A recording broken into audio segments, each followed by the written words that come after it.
Hello everyone, once again welcome to my channel. So I am Tapas Jyotibhumi, currently pursuing second year MBBS at AIIMS Kalyani, and in NEET 2021 my all India rank was 789 with a score of 681. So आज का topic है how to make a proper note for NEET examination. तो इसमें भी आप तुम देखो कि नीट 24 के लिए भी हो सकता है, नीट 25 के स्टूडेंट्स के लिए भी ये वीडियो बहुत हेल्पफुल होगा. तो जो हर एक नीट एक्सपीरियंस के लिए बहुत इंपॉर्टेंट है, तो ध्यान से सुनना, कोई भी पार्ट स्किप मत करना, क्योंकि उससे तुम लोग का ही लॉस होगा. क्योंकि हर एक टाइम में मैं इंपॉर्टेंट पॉइंट्स बोलूँगा, तो किसी भी पॉइंट को मिस मत करना, हर एक पॉइंट को ध्यान से सुनना और उसको अप्लाई करना. ठीक है, तो let's move on to the video. तो क्यों ये नोट्स बनाना बहुत ज़रूरी है. फर्स्ट ऑफ ऑल देखो, नीट के लिए एनसीईआरटी पढ़ना तो हाँ of course the most important thing is read NCERT and practice past year question. But क्या है ना कि जैसे कि फिजिक्स केमिस्ट्री के लिए तुम एनसीईआरटी तो लाइन बाय लाइन नहीं पढ़ोगे, और बायोलॉजी का भी बात करो तो एनसीईआरटी ज़रूर पढ़ोगे, बट उससे पहले तो समझना भी ज़रूरी है. तो जब तुम कोचिंग में या फिर स्कूल में कहीं पे भी जहाँ से भी तुम पढ़ रहे हो, ऑफलाइन हो या ऑनलाइन, उधर जब टीचर पढ़ रहा है तो उसको समझने के बाद अपने हाथ से लिखना, जो हैंड रिटन नोट्स बनता है, उससे ना सिर्फ तुम्हारा नोट्स बनेगा बट उससे उसी टाइम एक रिवीजन और अंडरस्टैंडिंग भी हो जाएगा. और जो तुम अपने हाथ से नोट्स बनाओगे ना, उससे तुम्हारा रिटेंशन भी ज़्यादा देर तक होता है. बोलते हैं ना कि 10 बार पढ़ने से अच्छा है एक बार नोट्स बनाना. वो इसलिए बोलते हैं कि जब तुम नोट्स बनाओगे तब तुम्हारा दिमाग में जो प्रोसेसिंग होता है, तो उससे तुम्हारा जो रिटेंशन है वो बहुत देर तक होता है. तो let's move on to the video that how to make a proper note for NEET exam. Okay, so how to make a note. तो फर्स्ट ऑफ ऑल हम लोग डिवाइड करेंगे इसको 3 पार्ट्स पे: class notes, your own notes and short notes. So class notes are the basic notes which you write in your copy while the teacher teaches you in the class, whether it is offline or offline. और own notes क्या है? ये class notes का ये modification है. मैं हर एक चीज़ को एक डिटेल में आता हूँ, हर एक चीज़ को डिटेल में एक्सप्लेन करूँगा कि क्या कौन सा नोट्स कैसे होते हैं और कैसे तरीके से उसको बनाया जा सकता है. एंड लास्ट आता है short note, which is the most important thing for competitive exam point of view. NEET हो, जेईई हो, किसी भी कॉम्पिटिटिव एग्जाम के लिए short notes is the very important thing for last time revision के लिए. ये सबको पता है बट मोस्ट ऑफ द लोग इसको फॉलो नहीं करते. तो हर एक चीज़ को कैसे बनाना है, कौन सा टाइम के लिए बनाना है, और क्या कैसे रिवीजन भी करना है, तो हर एक पॉइंट को ध्यान से सुनना, किसी भी पॉइंट को मिस मत करना और स्किप मत करना. Okay, so first move on to the what is class notes. अच्छा, तो क्लास नोट्स में ऑलरेडी ब्रीफ बोल दिया कि जब टीचर तुम्हें पढ़ा है, वेदर इज़ ऑफलाइन और ऑनलाइन, तो तब तुम साथ में बोर्ड में देख के जो नोट्स बनाते हैं उसको बोलते हैं क्लास नोट्स. अब ये क्लास नोट्स क्या होता है, ऐसा मत करना. बहुत सारे स्टूडेंट्स क्या करते हैं कि टीचर बोर्ड में कुछ लिख दिया, फिर समझ नहीं आया क्या है, बस उसको लिख दिया. तो class note should not be like that. Teacher कुछ कॉन्सेप्ट तुम्हें बोल रहा है, कुछ तुम जो उसको अच्छे से समझो, अपने दिमाग में प्रोसेस करो, फिर अपने हाथ से लिखो. तो वो प्रोसेस करके जो लिखने का ये कंप्लीट प्रोसेस होता है ना, तो इससे तुम्हारा रिटेंशन बहुत देर तक होता है. तो first of all listen carefully to the teachers, then understand the concept carefully, and then what you this process this in your mind. Once you do this, then ये खुद के लैंग्वेज में, ऐसा नहीं कि टीचर जो बोल रहा है उसके वर्ड्स में मत लिखो. जिस लैंग्वेज को तुम्हें समझ आता है उसमें, ऐसा नहीं हाई फाई इंग्लिश होने का कोई ज़रूरत नहीं, खुद के लैंग्वेज में उसको अपने नोट्स में लिखो. This is the process of basic making a class notes. अब क्या करना है, जो मैं बोल रहा कि एग्जैक्ट वर्ड वाइज मत, बिल्कुल भी कॉपी मत करना, क्योंकि बाद में तुम जब पढ़ोगे तो समझने में बहुत दिक्कत होगा. क्योंकि वो जो बुकिश लैंग्वेज है, टीचर्स जो बोलते हैं बुकिश लैंग्वेज, तो उसको ही अगर तुम फिर से लिख दोगे तो फिर से समझने में प्रॉब्लम होगा ना. तुम्हारा नोट्स में पढ़ने का मेन मतलब है कि बुक्स नहीं लिखना, क्योंकि बुक में पढ़ने में दिक्कत आती है इसलिए क्योंकि वो उधर बुकिश वर्ड में दिया रहता है. तो नोट्स में तुम्हें सिंपल लैंग्वेज में लिखना होगा जो तुम्हें समझ आता है. इसलिए don't copy the exact hi-fi English words. Now what you to do is, note should be by your own word, जो मैं बोल दिया, it should be easy to understand, and try to use colourful pens. ये तुम चाहो तो कर सकते हो, नहीं भी चाहो तो कर सकते हो, बट मतलब प्रेफर करना मैं भी करता था, क्योंकि डिफरेंट कलर से लिखोगे कि हेडिंग के लिए एक पॉइंट, इंपॉर्टेंट वर्ड्स के लिए एक पॉइंट, एग्जाम्पल के लिए एक पॉइंट. तो ऐसे तुम करोगे तो क्या होगा कि जो तुम्हारा लास्ट टाइम जब बाद में तुम रिवीजन करोगे ना, तो देखने में भी वो जो कलरफुल नोट्स हो जाता है वो बहुत अच्छा दिखता है देखने में भी. तो उसमें तुम्हें पढ़ने में भी एक इंटरेस्ट होगा और रैपिडली भी हो जाएगा, क्योंकि एक इंक से लिखोगे तो क्या होगा, तुम्हें ढूंढना पड़ेगा कौन सा एग्जाम्पल कौन सा, और डिफरेंट कलर से लिखोगे तो तुम्हें ऑलरेडी पता चल जाएगा कि ये एग्जाम्पल है, ये हेडिंग है, ये इंपॉर्टेंट पॉइंट है। तो इस तरीके से तुम करना ताकि तुम्हें बहुत अच्छे से होंगे। सो तो अगला and try to use short forms, क्योंकि शॉर्ट फॉर्म्स ये भी तुम्हारा जो कि make in your own words ये भी उसमें ही पड़ता है शॉर्ट फॉर्म्स, क्योंकि उस जब रिवाइज करोगे तो रैपिड रिविजन होगा। जैसे कि दैट इज़ को ये ऐसे लिखते हैं, बिटवीन को ऐसे लिखते हैं, ड्यू टू को ऐसे, मोस्ट कॉमन को ऐसे। तो ये शॉर्ट फॉर्म्स तुम चाहो तो खुद से भी अलग से बना सकते हो। ये जस्ट मैं बेसिक सा कुछ एग्जांपल्स दिया, और तुम खुद से भी अलग से शॉर्ट नोट्स बनाना ताकि तुम्हारा जल्दी से लिख भी पाओ जब टीचर बोल रहा है, और बाद में रिवाइज करने में भी आसानी होगी और जल्दी से हो जाएगा। अब आता है what is your own notes. तो this was your class notes and this is your own notes. तो ओन नोट्स क्या है, फर्स्ट ऑफ ऑल बहुत सारे लोग क्या करते हैं कि क्लास में टीचर जो पढ़ा है वो एक बार लिख लिया, फिर वापस घर पे आके फिर से वो चीज़ पूरा A to Z फिर से कॉपी करते हैं, सिर्फ थोड़ा अच्छे से हैंड राइटिंग में लिखते हैं। तो ये बिल्कुल भी मत करना, इसको अवॉइड करना, क्योंकि यह क्या होगा, तुम्हारा मेहनत डबल हो जाएगा, बट उससे कुछ एक्स्ट्रा फ़ायदा नहीं होगा, उल्टा टाइम पास हो जाएगा।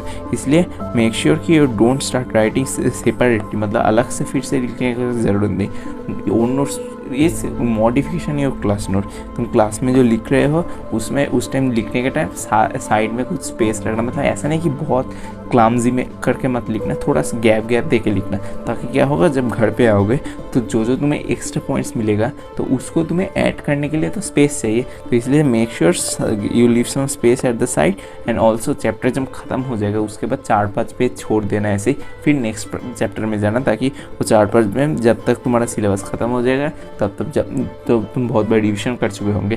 तो रिविजन के टाइम तुम्हें हर एक टाइम कुछ ना कुछ एक्स्ट्रा मिलेगा, तो वो जो एक्स्ट्रा पॉइंट्स मिलेगा वो उसको ऐड ऑन करने के लिए 4 to 5 पेज बहुत ज़रूरी होता है। इसलिए make sure you leave 4 to 5 pages blank after every chapter.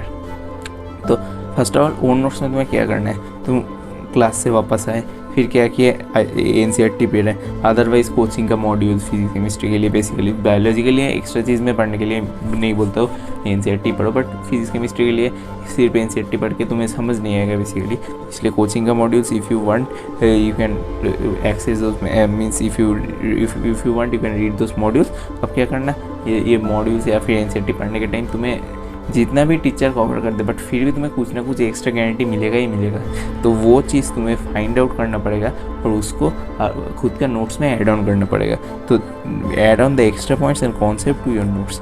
और क्या करना पड़ेगा, तुम जब वापस आके क्वेश्चन प्रैक्टिस करोगे, वो whether it is past year questions और you are solving questions from any question banks related to the NEET level, तो जब क्वेश्चन प्रैक्टिस करोगे तब क्या होगा, तुम्हें गलती तो ज़रूर होगा, ऐसा तो नहीं कि सारे क्वेश्चन ठीक सही कर दिए तो वेल एंड गुड, बट गलती मोस्टली होगा।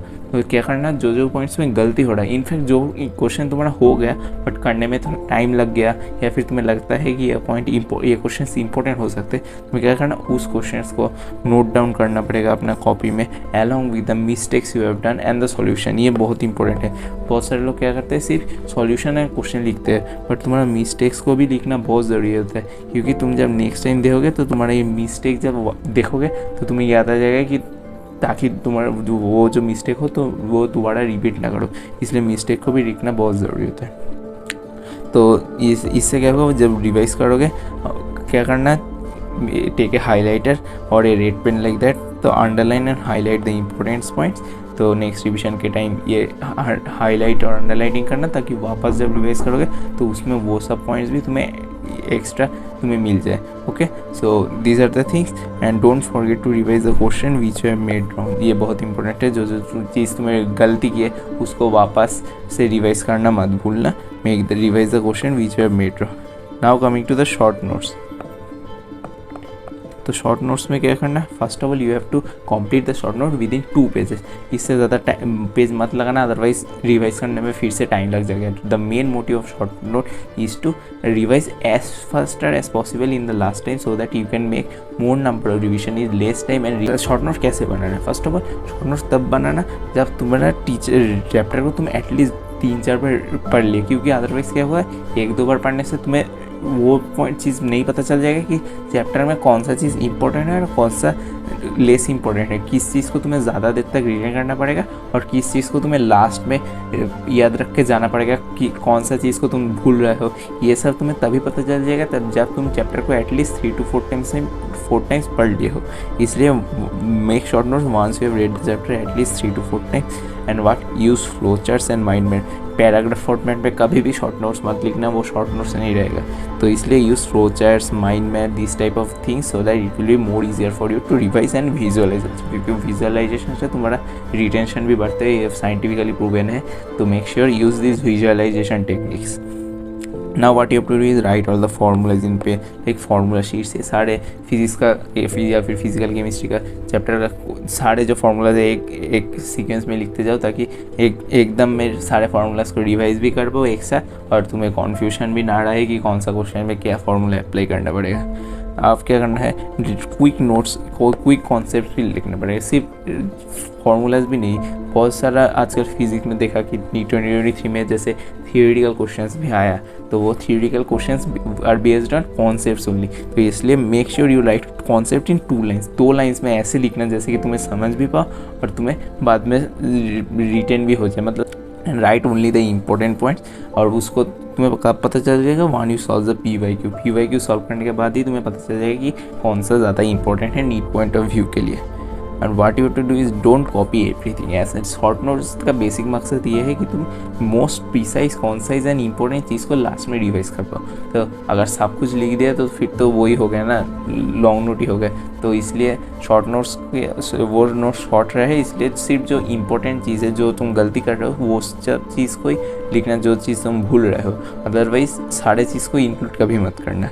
And write the points which are more volatile, जो तुम ज़्यादा मतलब बार बार भूल जा रहे हो उसको इंक्लूड ज़रूर करना, ताकि लास्ट टाइम में वो सब पॉइंट देख के तुम जा सकते हो एग्ज़ाम में। Okay, and now some general advices is that don't xerox copy xerox notes from the other. क्योंकि ये क्या होगा, ये बहुत सारे लोग करते हैं कि मैं नोट्स नहीं बनाऊंगा, किसी दोस्त जो अच्छे या फिर टॉपर्स का नोट्स जेरॉक्स कर लेते हैं। बट वो एकदम बेवकूफ़ का तरीका है, क्योंकि उससे तुम्हें नोट्स मिल जाएगा क्योंकि बट उससे तुम रिटेन नहीं कर पाओगे। क्योंकि नोट्स बनाने का सिर्फ मकसद ये नहीं है कि उसको देख के चला जाओ, जो नोट्स बनाने में जो प्रोसेस लगता है उससे तुम्हारा रिटेंशन ज़्यादा होता है ज़्यादा दिन बाद में पढ़ने के लिए। तो वो जो प्रोसेस ऑफ राइटिंग है वो ज़्यादा इफेक्टिव है। इसलिए don't make this mistake of making the xerox of other notes. And use ये सब कुछ जनरल एडवाइस है, यूज़ क्लियर फॉन्ट्स और give adequate spaces between the lines and the word, ताकि बाद में तुम खुद का नोट्स देख के समझ ना पाओ, ये ऐसा ना हो, तुम अच्छे से बाद में देख पाओ। एंड राइट इन फ्रेजेस, कभी भी ये नोट्स फुल सेंटेंस में मत लिखना। फुल सेंटेंस में बुक में रहता है, तो तुम अगर बुक तो नहीं लिखना चाहोगे ना, तो इसलिए right in only the keywords and the important words. Phrase में लिखना हमेशा, right in phrase, don't write full sentence. And also use colour coding जैसे मैं बता दिया। And use point wise format and like heading and सब heading, ऐसे heading फिर उसके अंदर सब हेडिंग के अंदर पॉइंट वाइज ऐसे करके लिखना, एक अच्छे से अरेंज करके लिखना, ताकि बाद में जब देखो तो तुम्हारा खुद के ही मन करे बार बार उस नोट्स को देखने के लिए और पढ़ने के लिए। ऐसा ना हो कि देख के पढ़ने का मन ही ना करे। इसलिए अच्छे से नोट्स बनाना, ये तुम्हारा प्रिपरेशन में बहुत इंपॉर्टेंट फैक्टर होता है। नोट्स मेकिंग, क्लास को अच्छे से फॉलो करके बनाना, फिर उससे शॉर्ट नोट एक्सट्रैक्ट करके बनाना और लास्ट टाइम उसको रिवाइज करके जाना। तो ये जो कंप्लीट प्रोसेस है, इसको अगर अच्छे से कर पाओ तो you will get a very good rank in NEET, that I can assure you. So that's for today. So thank you everyone, and if you found this video helpful, then do subscribe to this channel and share this video among at least your 2 friends, so that I can get the motivation to make more such helpful video for you guys. So thank you, stay healthy, stay safe, and keep watching my channel. So thank you everyone.